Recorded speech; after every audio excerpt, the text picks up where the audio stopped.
അതുകൊണ്ട് ഞാൻ അതുകൊണ്ട് ടെമ്പേണ്ടാത്തിരുന്ന ബാക്ക് സീറ്റ് തന്നെ വെച്ചേക്കുന്നത്.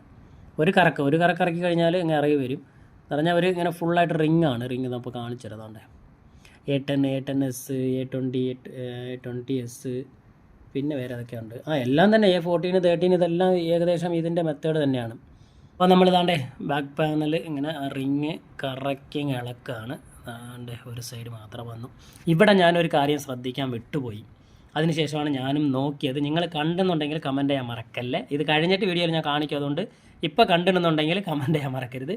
അതാണ്ട് ഇവിടെ കണ്ടോ, ഇവിടെ ചാർജിങ്ങിൻ്റെ സ്ട്രിപ്പ് കാണുന്നില്ല അല്ലേ, കാണുന്നില്ല. അതാണ് വിഷയം. ഞാനിത് എടുത്ത് വെച്ചപ്പോഴും ഞാൻ ശ്രദ്ധിച്ചില്ല, അതിന് ശേഷമാണ് ഇതാണ്ട് കണ്ടത് ഇവിടെ. അപ്പോൾ ഇത് ഇളകി ബാക്ക് പാനലിൻ്റെ അകത്ത് ഇങ്ങനെ കിടക്കുകയാണ്. അപ്പോൾ എങ്ങനെ ചാർജ് കയറും? ഇത് നമ്മൾ ഇവിടെ കണക്റ്റ് ആയിട്ടില്ല. ഇത് എങ്ങനെ ഇളകിപ്പോയെന്ന് ചോദിച്ചാൽ ചിലപ്പം ഇവരെ കയ്യിൽ നിന്ന് തറയിൽ വീണിരിക്കാം, അല്ലെങ്കിൽ ഇതിന് നോക്കിയേ സ്ട്രിപ്പ് നമ്മൾ എവിടെ കണക്ട് ചെയ്താലും നമ്മൾ നോർമലി ചില